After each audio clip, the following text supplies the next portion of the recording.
वाङ्मय में कहा गया है, बहिया उड्ढमादाय नावकंखे कया इवि पुब्बकम खयट्ठाये इमं देहम समुद्धरे। मनुष्य का जीवन महत्वपूर्ण जीवन होता है। इस जीवन में जो धर्म की आराधना की जा सकती है, जो विकास किया जा सकता है, वह अन्य किसी भी योनि में नहीं हो सकता। केवल ज्ञान की प्राप्ति इस मनुष्य जीवन में ही हो सकती है और किसी को भी नहीं होती। शास्त्र ने एक सुंदर बात बताई है। उस बात का हम निष्कर्ष यह निकाल सकते हैं कि जीवन जो हमें मिला हुआ है, यह क्यों जीना चाहिए, इसमें क्या खास करना चाहिए।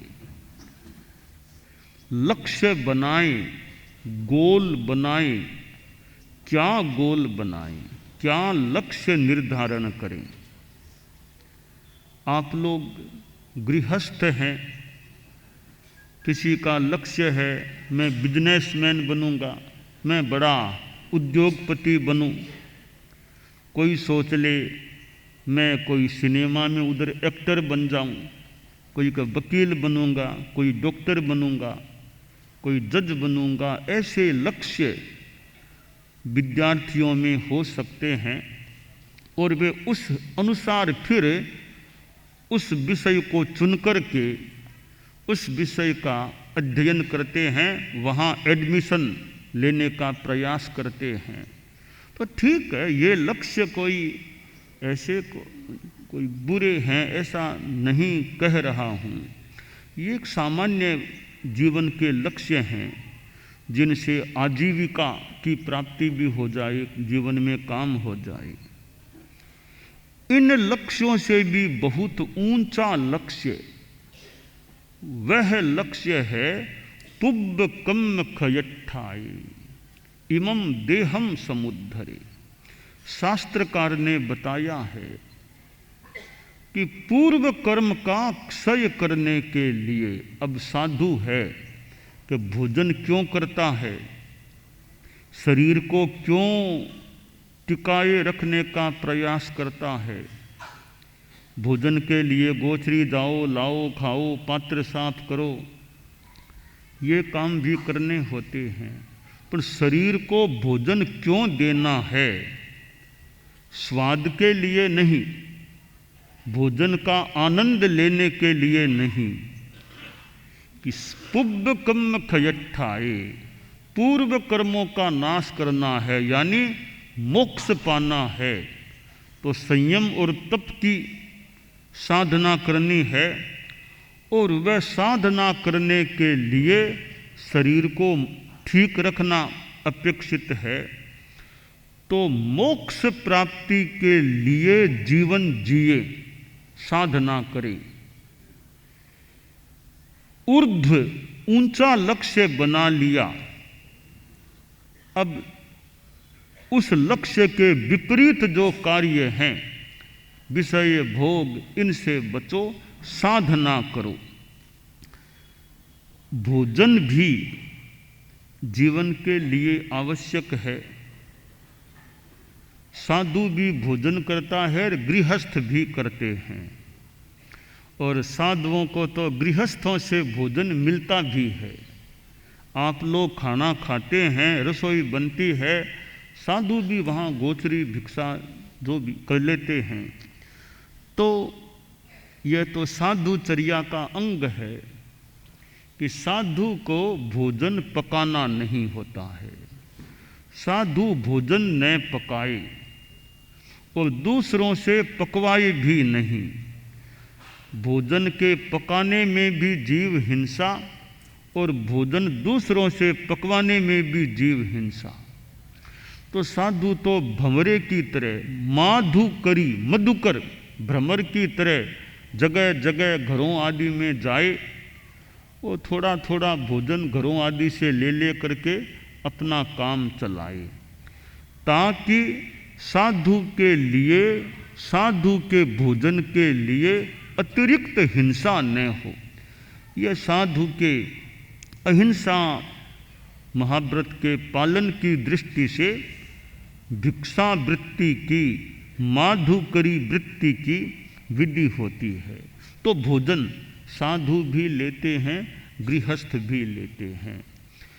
भोजन लेना हम सहायता के लिए, शरीर को ठीक रखने के लिए, शक्तिशाली रखने के लिए भोजन लेते हैं। परंतु भोजन लेने के पीछे स्वाद का उद्देश्य बन जाए, स्वाद, मुंह से स्वाद भी ले सकते हैं, मुंह से विवाद भी कर सकते हैं। स्वाद और विवाद दोनों काम ये मुंह से हो सकते हैं। भोजन में स्वाद ले के खाओ, आनंद ले के खाओ, यह साधना की दृष्टि से त्याज्य है। साधु को यूँ स्वाद ले लेकर नहीं खाना चाहिए। गृहस्थ भी साधक है, अपना स्वाद नहीं है तो शरीर के लिए खाना है।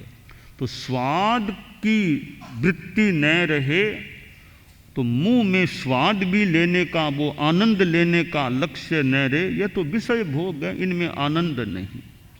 और मुंह से विवाद भी नहीं करना। हाँ, अच्छी तर्क चर्चा करो, दुर्भावना से, दुराग्रह के द्वारा फालतू विवाद नहीं, वाद करो, संवाद करो, संवाद कर लो, तो दुर्भावना वाला विवाद मत करो। कई बार वो पहले वाद विवाद प्रतियोगिता होती, वाद विवाद प्रतियोगिता, तो वो वाद विवाद प्रतियोगिता वो ज्ञान बढ़ाने के लिए हो, वो तो ठीक है। तो लड़ाई झगड़ा करने के लिए, जिसमें लड़ाई झगड़ा हो और दुर्भावना हो कि सामने वाले की बात मुझे सही लग रही है, आपकी बात मुझे सही लग रही है, फिर भी मैं प्रयास करता हूं आपकी बात का खंडन करने का, ऐसा विवाद, ऐसा कार्य नहीं करना चाहिए। फालतू विवाद क्यों करें? यानी आपकी बात सही मुझे लग रही है, या तो मैं उसको स्वीकार करूं, भी ठीक है आपकी बात सही है और मुझे मंजूर है। अगर बाई चांस मैं मंजूर कहने में मुझे कठिनाई है कि भी बात इनकी है तो सही, पर मैं मंजूर नहीं कर सकता, तो मंजूर मैं नहीं कर सकूं तो कम से कम मौन हो जाऊं, भी अब बोलूं नहीं। बोल करके आपकी बात को खंडित करने का, गलत सिद्ध करने का प्रयास, जबकि मैं सही मान रहा हूं आपकी बात को, फिर मैं प्रयास क्यों करूं बोल करके आपकी बात को गलत सिद्ध करने का। तो इस रूप में विवाद मुंह से नहीं करना चाहिए। सामने वाले की बात मंजूर करो तो ठीक, सही बात को मंजूर नहीं करना है तो बात को संपन्न कर दो मधुरता से, भी अब इतनी बात करना है और मैं अब कुछ इस विषय में बात नहीं करना चाहता, ठीक है, कोई दिक्कत नहीं, पर विवाद नहीं करना चाहिए। सही बात को गलत ठहराने का प्रयास हमें नहीं करना चाहिए। तो मुंह से स्वाद और विवाद ये दो काम हो सकते हैं। तो साधक आदमी को स्वाद में भी आसक्त नहीं होना चाहिए और वाणी से व्यर्थ विवाद भी नहीं करना चाहिए। होना तो यह चाहिए, अच्छी बात कहीं से भी मिले, अच्छी बात लगे कि वास्तव में अच्छी बात है, तो कम से कम मन से तो अनुमोदना करें, भाई लगती मुझे इनकी बात अच्छी है। बोल करके तो अनुमोदना कर सकें कि न कर सकें, क्योंकि अपनी परंपरा और भी होती है, तो बोल करके समर्थन करना उचित नहीं लगे तो मन में माली बात इनकी लगती अच्छी है, हम स्वीकार करें न करें वो हमारी अपनी व्यवस्था हो सकती है। तो स्वाद और विवाद इनसे साधक आदमी को बचना चाहिए। तो बहिया उड्ढमादाय नाव कंखे कया इवी, ऊर्ध्व लक्ष्य बना लिया, मोक्ष का लक्ष्य बना लिया। अब ये बाहर की चीज़ें हैं, इंद्रिय जगत की चीज़ें हैं, विषय वासनाएं हैं, इनके आकर्षण में न जाना, आसक्तिपूर्ण इनके भोग का चिंतन भी नहीं करना, इच्छा नहीं करना। बस इनकी तो उपयोगिता जो है वो ठीक है, भोजन की भी उपयोगिता है, कपड़ों की भी उपयोगिता है, जितना काम लेना उतना काम ले लें, पर आसक्ति में नहीं जाना। तो यह संयम हो जाता है। तो मोक्ष परम लक्ष्य है इस जीवन का, क्योंकि इस जीवन में जो साधना ऊंची की जा सकती है, देवगति में आसाधना न हो देव जगत की, देवगति में कहते हैं कि वो ऊंची साधना नहीं हो सकती, मनुष्य जीवन में हो सकती है। तो मनुष्य जीवन में वो धर्म की साधना का प्रयास रखें, और मनुष्य जीवन को कोई भोगों में, पापों में, व्यसनों में और में गंवा दे, वो आदमी तो एक तरह से नासमझ आदमी कह दें, कुछ भी कह दे। आचार्य ने यानी सूक्ति मुक्तावली में कहा गया है, स्वर्ण स्थाले क्षिपति सरजः पाद शौचम विधत्ते पीयूषेण प्रवर करिणम वाहयत्येध भारम चिंतारत्नम विकिरति कराद वायसोड्डायनार्थम यो दुष्प्रापम गमयति मुधा मर्त्य जन्म प्रमत्तः। एक आदमी को सोने का थाल, गोल्डन सोने का थाल मिल गया या खरीद लिया, सोने का थाल घर में है आपके, तो कोई बड़ा अतिथि आए उसको कोई आप सोने के थाल में भोजन कराओ, कोई राजा महाराजा बड़ा मंत्री कोई आ गया उसको सोने के थाल में खाना खिलाओ, यह तो मान लें गृहस्थों की दृष्टि से समझ की और उचित बात है। या वो नहीं तो खुद आप सोने के थाल में खाना खा लो, ये भी मान ली सोने का थाल है, काम में तो लें, आप खुद भी खाना खाओ। परिवार का मुखिया है उसको सोने के थाल में खाना खिलाओ, वो भी गृहस्थ की दृष्टि से उचित बात हो सकती है।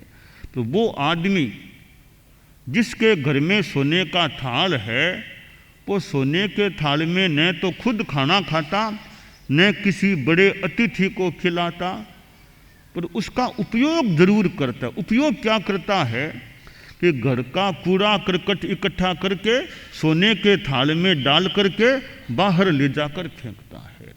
सोने के थाल को कूड़ा करकट फेंकने के काम में लेता है।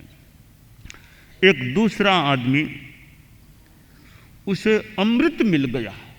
ये अमृत की बात साहित्य में और में आती है।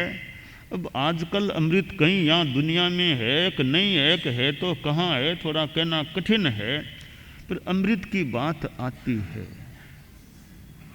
अब अमृत जैसी चीज किसी आदमी को मिल गई, अब अमृत को आदमी खुद पिए, अपने प्रिय किसी बड़े को पिला दे, वह तो समझ की बात है।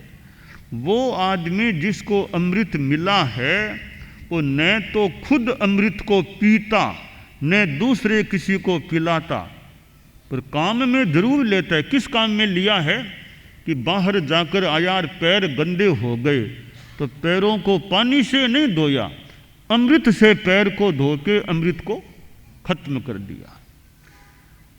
अब एक तीसरा आदमी, उसको श्रेष्ठ हाथी, गजराज बड़ा ऊंचा श्रेष्ठ हाथी मिल गया।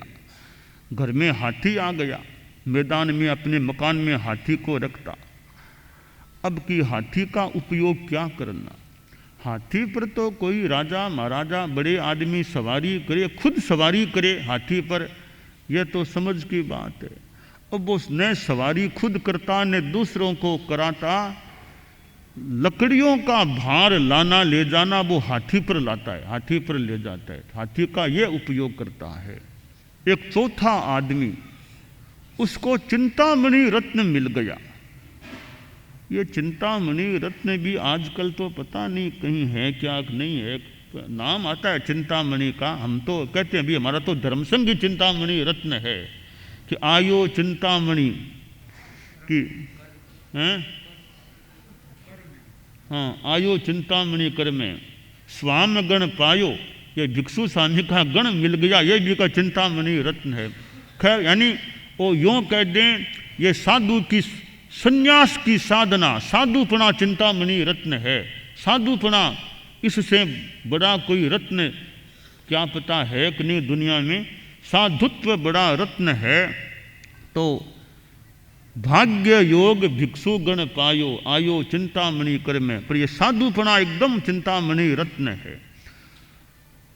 तो ये उपमा और में बात आती है, तो किसी को चिंतामणि रत्न मिल गया, उससे जो चाहे वो मान लो आदमी इच्छाएं पूरी कर ले, चिंतित को पूरा कर ले मान लो, परंतु वो यह नहीं करता। वो लेटा था पल्यंक पर, खटिया पर, कोई कौवा आ गया, कौवा क्राउं क्राउं काम करने लग गया, थोड़ा गुस्सा आया, वो चिंतामणि रत्न पास में था, उसको लेकर फेंका। कौवा चिंतामणि रत्न को मुंह में लेकर उड़ गया, तो चिंतामणि रत्न को कौवा उड़ाने में फेंक दिया। अब हम ध्यान दें, ये चार आदमी कैसे हैं। सोने के थाल में तो कूड़ा करकट डालकर फेंकना, अमृत से गंदे पांव धोना, हाथी पर लकड़ियों का भारा ढोना, और चिंतामणि रत्न को कौवे को उड़ाने के लिए फेंक देना, ये चारों आदमी एक प्रकार से अबुद्धि है, नासमझ हैं। हम सिद्ध योगी आचार्य श्री महाप्रज्ञ से प्रेक्षा ध्यान का एक प्रयोग करें। आपको एक प्रयोग कराया जा रहे हैं श्वास प्रेक्षा का। 5 सेकंड में श्वास लेना है, 5 सेकंड भीतर रोकना है और 5 सेकंड रेचन करना है और 5 सेकंड बाहर रोकना है। इस प्रकार 20 सेकंड में एक श्वास। सावधान रहे, श्वास भरे, भीतर रोके, रेचन करे, बाहर रोके, श्वास भरे, भीतर रोके, रेचन करे, बाहर रोके, श्वास भरे,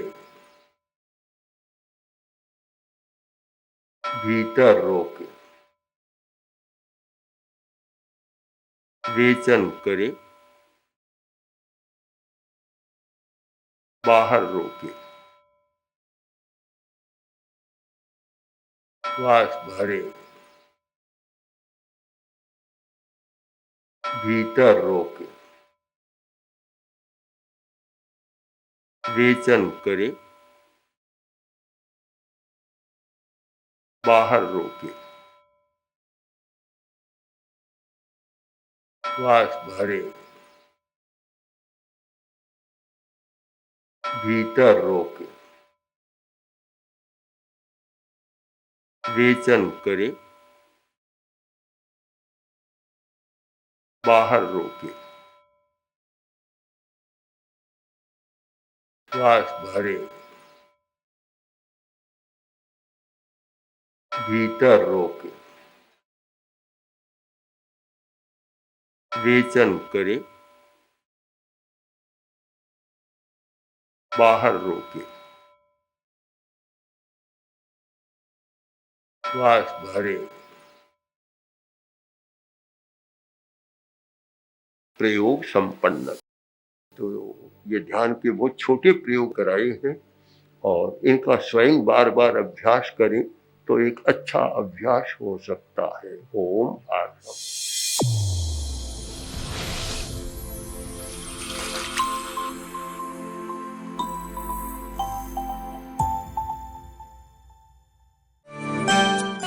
एकाग्रता, तन्मयता, अपने आप को मंगलमय अनुभव करते हुए नमो अरहंताणम, नमो सिद्धाणम, नमो आयरियाणम, नमो उवज्झायाणम, नमो लोए सब्बसाहूणम, एसो पंचणमुक्कारो सब्बपावपणासनो मंगलाणं च सब्बेसिं पढ़मं हवइ मंगलम। चत्तारि मंगलम, अरहंता मंगलम, सिद्धा मंगलम, साहू मंगलम, केवलिपन्नत्तो धम्मो मंगलम। चत्तारि लोगुत्तमा, अरहंता लोगुत्तमा, सिद्धा लोगुत्तमा, साहू लोगुत्तमा, केवलिपन्नत्तो धम्मो लोगुत्तमो। चत्तारि शरणं पवज्जामि, अरहन्ते शरणं पवज्जामि, सिद्धे शरणं पवज्जामि, साहू शरणं पवज्जामि, केवलिपन्नत्तं धम्मं शरणं पवज्जामि। धम्मो मंगलमुक्किट्ठम् अहिंसा संजमो तवो देवावितं नमंसन्ति जस्य धम्मे सयामणो। च इत्ता भारहं वासं चक्रवट्टिमहिद्धियो सन्ति सन्ति करे लोए पत्तो गइमणुत्तरम्। देवदानवगन्धर्वा जक्षरक्षस किन्नरा बम्भयारिं नमंसन्ति दुःकरं जे करन्ति तम्। मंगलं भगवान् वीरो मंगलं गौतमो गणी मंगलं स्थूलभद्राद्यः जैनधर्मोऽस्तु मंगलम्। मंगलं मतिमान् भिक्षुः मंगलं भारमल्लकः मंगलं रायचन्द्राद्या मंगलं तुलसी गुरुः महाप्रज्ञोऽस्तु मंगलम्। तेरा पंथोऽस्तु मंगलम्। विघ्नहरण मंगलकरण स्वामी भिक्षुनो नाम गुण ओळख समरण किया सर अचिंत्या काम। विघ्नहरण मंगलकरण स्वामी भिक्षुनो नाम गुण ओळख समरण किया सर अचिंत्या काम। विघ्नहरण मंगलकरण स्वामी भिक्षुनो नाम गुण ओळख समरण किया सर अचिंत्या काम। सर अचिंत्या काम। सर अचिंत्या काम। एक दिवसीय त्याग आज के लिए धारणानुसार त्याग है।